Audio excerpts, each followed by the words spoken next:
Depuis que j'ai lancé l'article sur News Guinée, je n'ai plus de ces nouvelles. Ça fait 4 mois. Je me suis mariée avec Mamadou Hassimi Ouba en septembre 2013. En fin septembre 2013, je me suis mariée avec lui. C'est un mariage de famille. Donc, il a appelé ses parents, il dit qu'il veut se marier. Et lui aussi, il m'a appelé, il dit qu'il veut se marier avec moi, qu'il me trouvait que je suis convenable.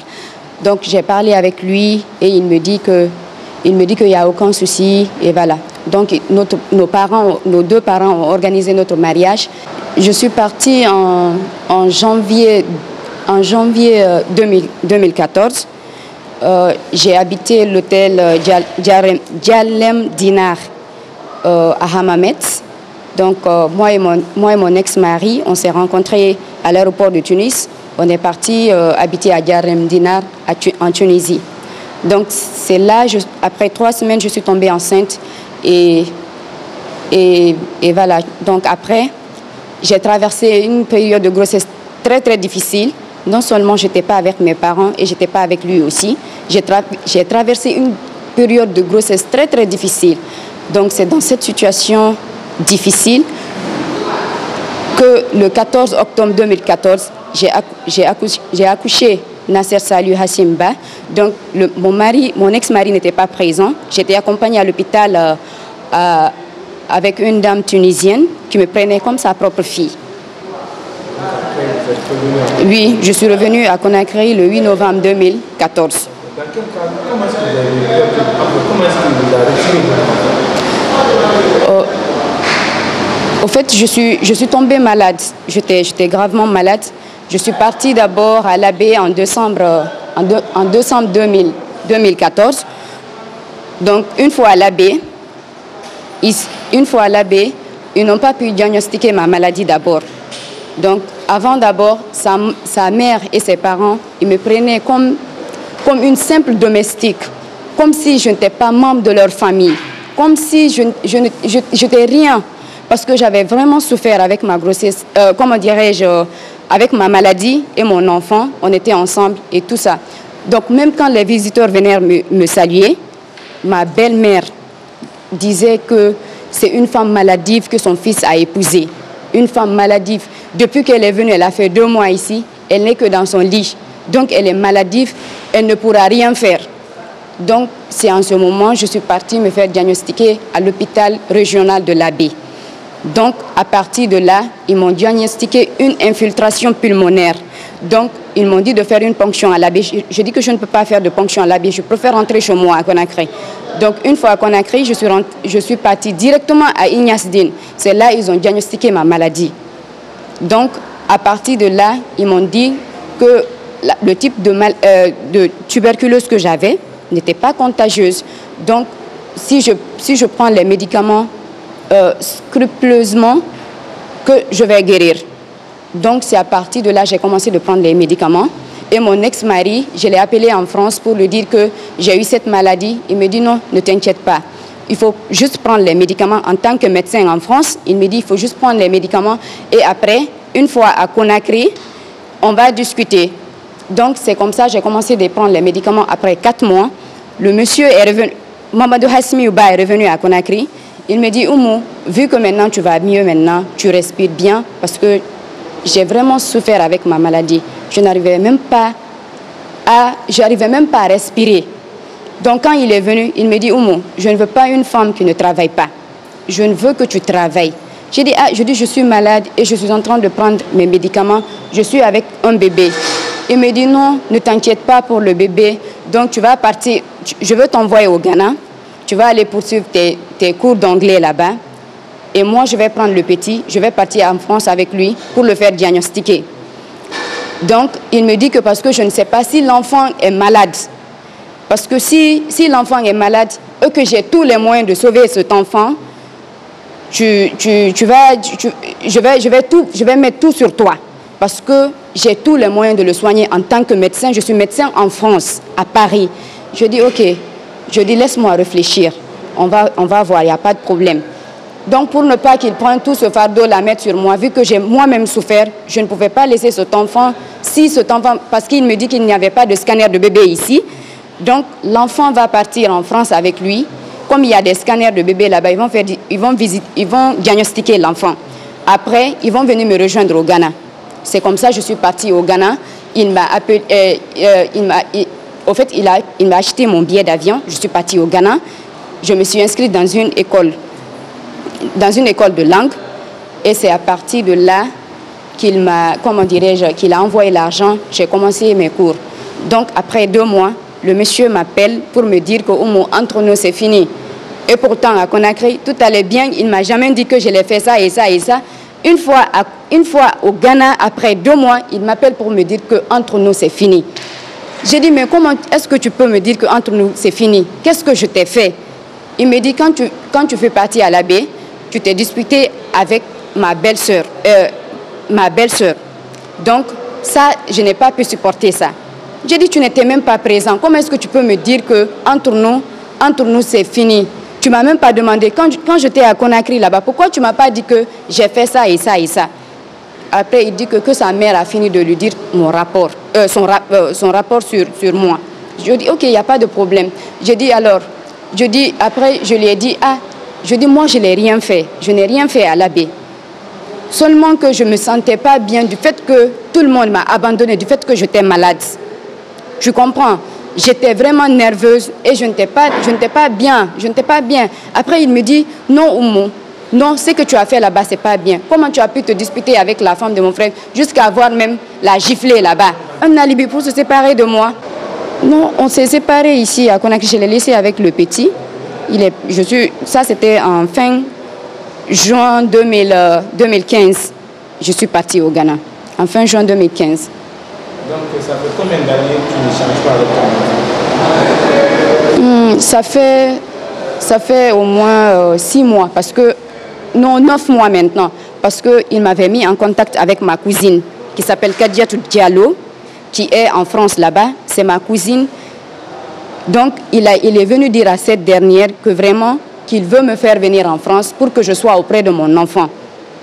Vous comprenez? Parce que quand il m'a dit ça, je dis que moi, je ne te crois pas. Là où tu as pris mon enfant, tu es parti avec.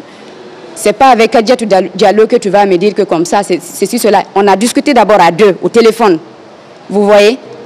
Donc, quand il m'a envoyé ce message aussi, tout ça, donc je lui ai dit que vraiment, je n'ai pas confiance de ce qu'il est en train de me dire.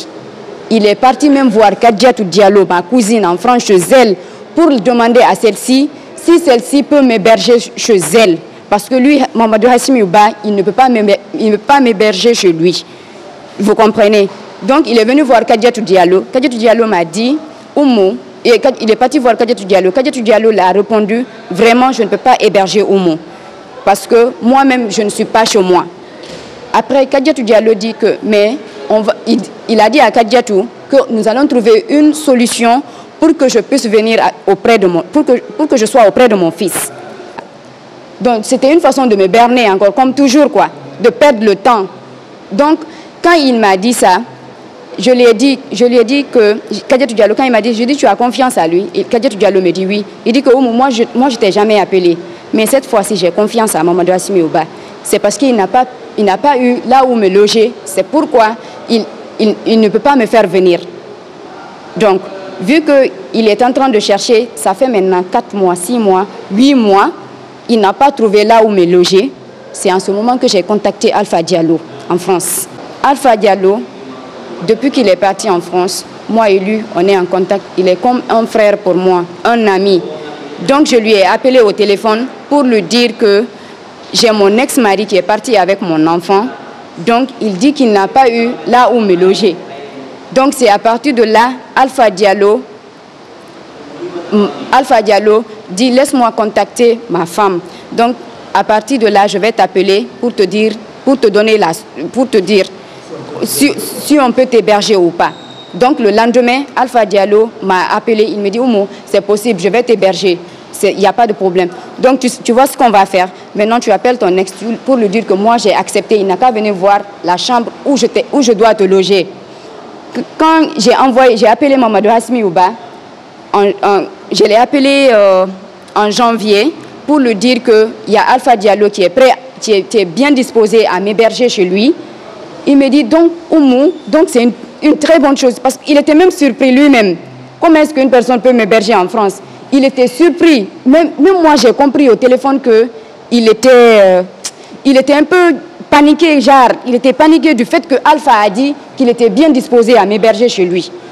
Donc c'est là-bas, c'est à partir de là j'ai eu des doutes envers le monsieur. Donc Alpha Diallo dit, j'ai pris le numéro de Alpha, je l'ai envoyé sur Messenger. Nous avons toute notre conversation téléphonique, tout notre message et conversation téléphonique sur Messenger.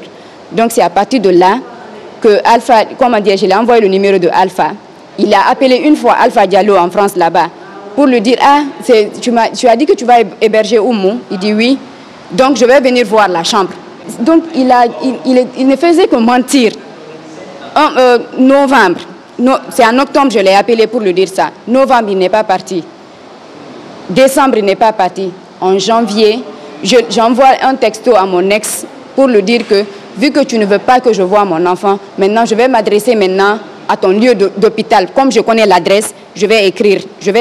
Ce monsieur, quand je l'écrivais un message, il pouvait faire 2 semaines ou 1 mois avant de me répondre.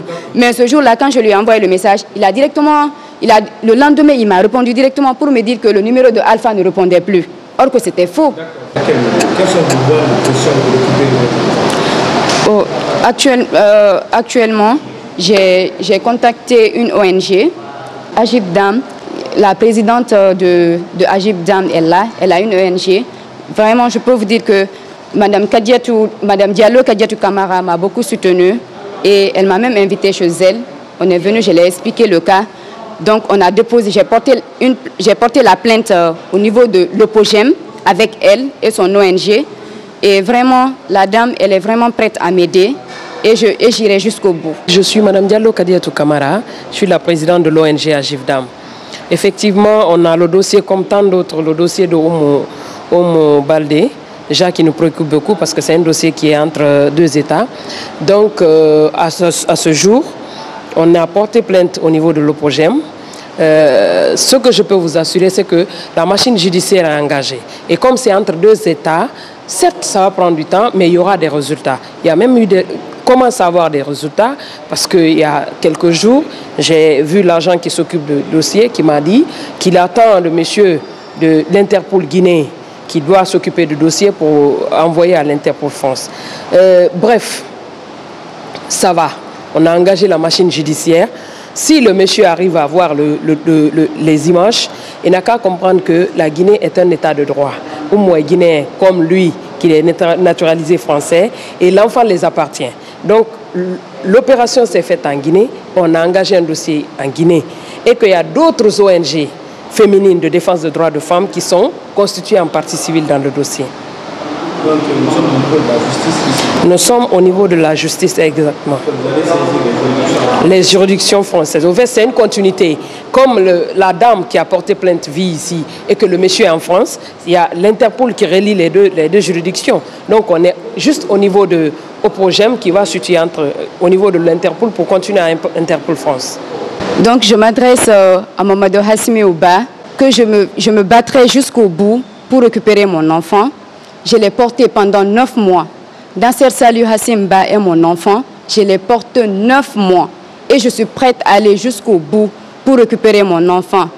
Et je demande à l'autorité guinéenne et à l'autorité française et aux personnes de bonne volonté de m'aider à récupérer mon enfant.